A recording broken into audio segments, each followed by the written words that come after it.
नमस्कार दोस्तों, आप देख रहे हैं आई ऑफ ट्रुथ और मैं हूं आपके साथ अनु जैन रोहतगी। लगातार हम आपको मणिपुर के बारे में अपडेट कर रहे हैं और आज मणिपुर में एक अच्छा दिन माना जा रहा है क्योंकि इतने दिनों बाद वहां के स्कूल खुले हैं। एक फर्स्ट क्लास से लेकर 8th क्लास तक के स्कूल खुल गए हैं। और आपको बता दें दोस्तों, मणिपुर में जो वहां का एजुकेशन डिपार्टमेंट है उसके अनुसार मणिपुर में कुल 4,670 स्कूल है, लेकिन इसमें से 96 स्कूल नहीं खुल पाए हैं और ये वो स्कूल है जो सबसे ज्यादा वर्स्ट इफेक्टेड एरिया में मौजूद है। और इनमें एक तरह से इन जो स्कूल है इनको रिलीफ कैंप भी बनाया गया है जहां पर लोग रह रहे हैं। चुरा चंद्रपुर जो सबसे ज्यादा डिस्टर्ब एरिया है, यहां के स्कूल नहीं खुले हैं जैसा कि बताया गया है।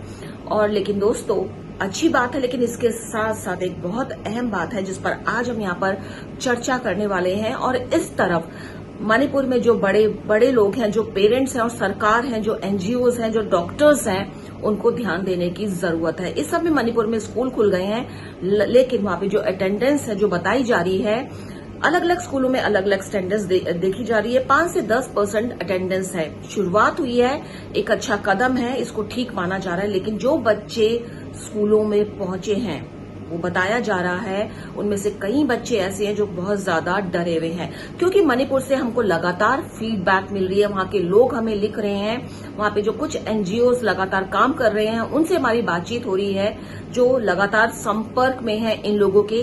खास तौर पे हम बच्चों की बात करेंगे दोस्तों, क्योंकि बच्चों का जो ये एज ग्रुप है, जो एक क्लास से फर्स्ट क्लास से 8th क्लास में पढ़ने वाले बच्चे, आप सोचिए कि उनकी एज ग्रुप है बहुत ही ज्यादा वनरेबल है। ना ये बच्चे इतने ज्यादा छोटे रहे हैं, ना इतने बड़े हुए हैं। एक एडोलेसेंट और टीन एज के बच्चे हैं ये, और इन बच्चों के दिमाग में हर चीज का बहुत जल्दी असर होता है। और इन बच्चों ने जो हिंसा देखी है दोस्तों, उनका इन बच्चों में से कई बच्चे ऐसे हैं, कई क्या हम कहें काफी बड़ी संख्या में बच्चे ऐसे हैं जिन पर उनका असर हुआ है। ये बच्चे क्लासेस में देखे गए हैं, कुछ बच्चे थोड़ा बहुत बातचीत कर रहे थे, आपस में अपने फ्रेंड से मिलकर खुश थे, हंस बोल रहे थे, लेकिन इनमें से बहुत से बच्चे ऐसे देखे गए जो बताया गया हमको कि गुमसुम थे और डरे हुए महसूस कर रहे थे और बात करने की कोशिश करना चाह रहे थे, अपने एक्सपीरियंस शेयर करना चाह रहे थे, लेकिन चाह कर भी शेयर नहीं कर पाए क्योंकि उनको पता है कि जो उनके कुलीग है, जो उनके साथ बच्चे बैठे हैं, हो सकता है वो भी उसी स्थिति से गुजरे हों। तो ऐसे में उनको लग रहा था कि हम बात भी किससे करें, क्योंकि सारे बच्चे ऑलमोस्ट एक ही तरह के वहां पे हैं जो स्कूलों में जुटे हैं। इसलिए इस बीच जो वहां के चीफ मिनिस्टर हैं, उन्होंने भी फेसबुक पर इसको अप्रिशिएट किया है और उन्होंने इसको कदम को एक बताया है कि इससे जो नॉर्मलसी है मणिपुर में वो दिखाई देनी शुरू हो गई है क्योंकि स्कूल खा गए हैं। इसकी घोषणा जो है सरकार ने कर दी थी। लेकिन यहाँ पे जैसा कि हमने शुरुआत में आपको कह दिया कि सरकार को इस तरफ बिल्कुल ध्यान देना पड़ेगा कि जो बच्चे इस समय स्कूल जाएंगे, कॉलेज जाएंगे और जो छोटे बच्चे हैं जो स्कूल कॉलेज न जाकर और जगह काम करने के लिए लौटेंगे, उनकी इस समय मेंटल हेल्थ पर खास ध्यान देने की जरूरत है। दोस्तों बार बार आपको बता रहे हैं, फिजिकल जो वुंड होते हैं, जो घाव लगते हैं, जो चोट होती है, उसका इलाज हो जाता है क्योंकि वो दिखते हैं, वो शरीर पर लगे होते हैं। पेरेंट्स भी वरिड रहते हैं, हॉस्पिटल चले जाते हैं, आसपास के जो लोग हैं, जो सरकार है, उनका भी ध्यान चला जाता है कि वो बच्चा घायल हुआ है, उसका इलाज होना चाहिए। लेकिन जो मानसिक चोट होती है, जो इमोशनल सेटबैक होता है, इस तरह की घटना के बाद इस राज्य जो जल रहा था 2 महीने तक, इस तरह की घटना का जो असर इन बच्चों के दिमाग पे हुआ है वो बहुत ज्यादा खतरनाक है और ये चोट जिंदगी भर नहीं भरेंगी अगर इन पर ध्यान नहीं दिया गया। फिजिकल जो वुंड है वो तो फिर भी इलाज के बाद हो सकता है ये बच्चे 1-2 महीने में, 2-3-4 महीने में ठीक होकर के नॉर्मल हो जाएं।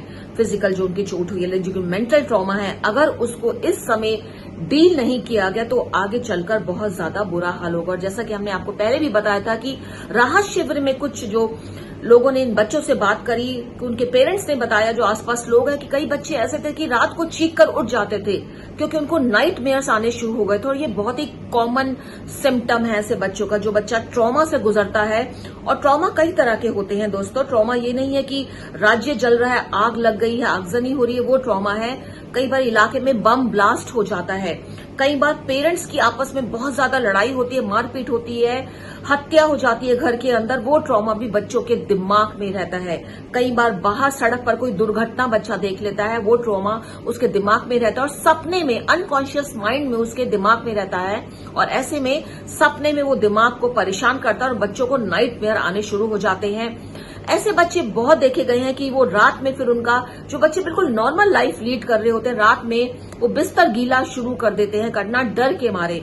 तो अगर ऐसा आपके बच्चों के साथ हो रहा है, खास तौर पर मणिपुर में जो पेरेंट्स हैं, बहुत ही एक ऐसी घड़ी है जो पूरे परिवार को, एक समाज को मिलकर रहना है और इस तरह की जो प्रॉब्लम आएंगी उसको मिलकर देखना है, समझना है, इसको इग्नोर नहीं करना। दोस्तों, आज ये प्रोग्राम मैं इसलिए भी कर रही हूं कि ऐसी समस्या बच्चे में आप देखते हैं कि बच्चा बहुत ज्यादा उदास है, बच्चा स्कूल जाने से कतरा रहा है, बच्चा बाहर निकलना बंद कर दिया है, बच्चों ने दोस्त से बात करनी बंद कर दी, उसकी भूख कम हो गई है, बच्चा रात में चीख रहा है, बिस्तर गीला कर रहा है, अचानक ही बहुत ज्यादा एग्रेसिव हो गया है, मार पिटाई शुरू कर दी है। जो बच्चा पहले बहुत शांत था, पढ़ाई में जिसका बहुत ध्यान लगता था, वो ध्यान बिल्कुल खत्म हो गया। तो इसको इग्नोर मत कीजिए और समझ जाइए कि कहीं ना कहीं एक ऐसा सदमा उस बच्चे के दिमाग में है जिसके लक्षण है ये।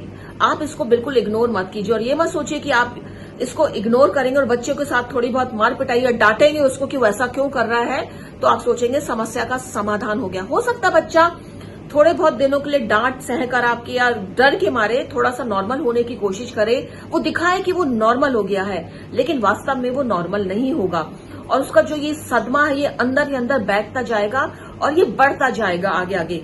ऐसे बच्चे, दोस्तों, बहुत सी स्टडीज आ गई हैं, आगे चल के ऐसे बच्चे या तो बहुत ज्यादा डिप्रेशन में चले जाते हैं या बहुत ज्यादा हिंसक बन जाते हैं, अपराध का रास्ता भी अपना लेते हैं और ऐसे बच्चे गुमसुम भी हो जाते हैं। उनको कई तरह की मेंटल प्रॉब्लम भी हो जाती है, जिसमें एंजाइटी है, डिप्रेशन है और कई तरह की प्रॉब्लम हो जाती है। इसलिए आज हमको लगा कि हम इस बारे में बात करें, क्योंकि बच्चों के स्कूल खुल गए हैं, टीचर्स हैं वो भी ध्यान देंगी बच्चों पर। हम ये समझते हैं कि वहां जो टीचर्स है वो भी ध्यान देंगे कि जो बच्चे आ रहे हैं, चाहे अटेंडेंस वहां पे कम हो, 8 से 10% है, लेकिन एटलीस्ट शुरुआत हुई है, तो एटलीस्ट घर के जो पेरेंट्स हैं वो ध्यान दें, टीचर्स ध्यान दें, वहां पे जो एनजीओज हैं और डॉक्टर्स की सरकार की ड्यूटी है कि बिल्कुल कुछ साइकोलॉजिस्ट और साइकाट्रिस्ट की ड्यूटी लगाए कि इन बच्चों से लगातार संपर्क में रहे, स्कूलों में विशेष तौर पर, कॉलेजेस में जाकर के इन बच्चों से और युवाओं से बात करें।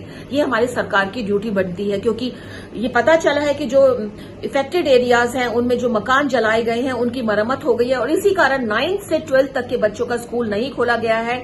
उनके स्कूल तभी खोले जाएंगे जब जो मकान जल गए हैं उनको बनाया जाएगा और जो राहत शिविरों में बच्चे रह रहे हैं वापस उनको रीलोकेट किया जाएगा मकानों में और उसके बाद उनके स्कूल खोले जाएंगे।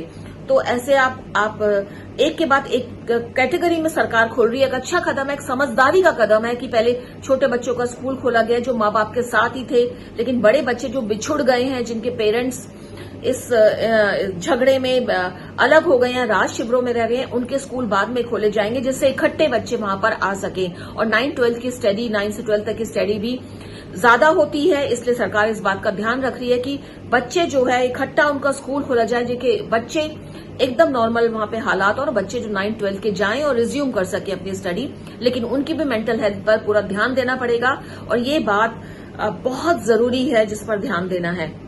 दोस्तों, एक बात और है, यहाँ पे जो चर्चा आ रही है, एक्सपर्ट मान रहे हैं, इस बीच जो मिलिटेंट ग्रुप्स हैं, जो 2 ग्रुप हैं कुकी समुदाय के, उनकी बात हुई, उन्होंने खुलकर कहा है कि अमित शाह और जो चीफ मिनिस्टर है उन्होंने एश्योर किया है कि मणिपुर में शांति कायम होगी, हार्मोनी होगी। उसके कारण जो उन्होंने बैरिकेड्स लगाए हुए थे NH2 में और लाइफ लाइन कहा जाता है, सड़क के द्वारा राशन और सामग्री जो है रोकी जा रही थी, वो उन्होंने खोल दिया है। तो एक बहुत ही कहा गया है कि गोपनीय तरीके से बातचीत हुई है अमित शाह और इन मिलिटेंट्स के बीच और चीफ सेक्रेटरी के बीच, अंदर ही अंदर कुछ बात हुई है जिसके कारण कुछ एश्योरेंस मिला है वहां के जो अलग अलग समुदाय के लोग हैं।